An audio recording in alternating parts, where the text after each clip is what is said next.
আপনারা টিভিতে কিন্তু দেখছেন, দেখেন না?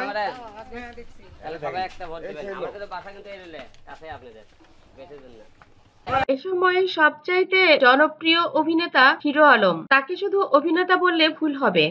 এমপি ইলেকশনে সবচাইতে জনপ্রিয় এমপি প্রার্থী বোধ হয় হিরো আলম নিজেই। কারণ তাকে নিয়ে যতটা প্রচারণা চলছে, তাকে নিয়ে যতটা জল্পনা কল্পনা চলছে, এতটা কিন্তু অন্য কোনো এমপিকে নিয়ে হচ্ছে না। হিরো আলম প্রতিটি মানুষের বাড়ি বাড়ি যাচ্ছেন।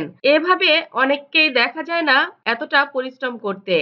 তিনি আসলে ব্যক্তিগতভাবে একজন পরিশ্রমী মানুষ, কাজেই বিশ্বাসী তিনি, এটাই জানালেন।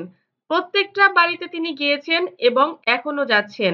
তিনি বলেন, আমাকে প্রতিটি বাড়ি, প্রতিটি ভোটারের কাছে যেন আমি পৌঁছতে পারি, এটাই আমার উদ্দেশ্য।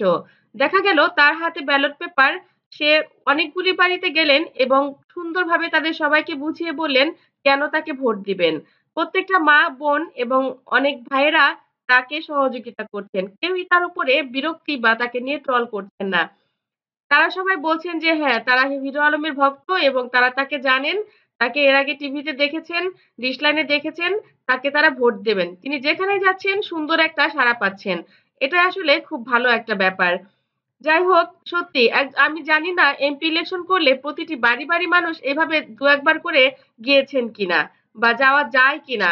কিন্তু হিরো আলম রাত-দিন পরিশ্রম করছেন। তাকে দেখা যাচ্ছে রাতের বেলায়ও মানুষের বাড়ি, বাড়ি গিয়ে ভোট চাচ্ছেন এবং যাদের কাছে চাচ্ছেন তারাও কোনো বিরক্তি প্রকাশ করছেন না। এভাবে যদি পরিশ্রম করা যায় তাহলে হিরো আলম নিশ্চয়ই, যদি মানুষ তাকে ভোট দেয়, অবশ্যই পৌঁছে যাবেন তার লক্ষ্যে।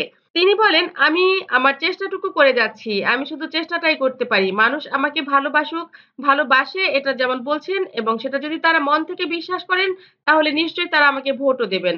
আর সেটা যদি হয় তাহলে হয়তো আমি আল্লাহর ইচ্ছায় আমি পাস করে যাব। আর আমি যদি পাস করি তাহলে আমি দেশের মানুষের জন্য কিছু করতে পারবো। আমার চ্যানেলটি যদি আপনাদের ভালো লাগে লাইক, কমেন্ট, শেয়ার দিন এবং পরবর্তী পর্ব পেতে সাবস্ক্রাইব করুন। ধন্যবাদ।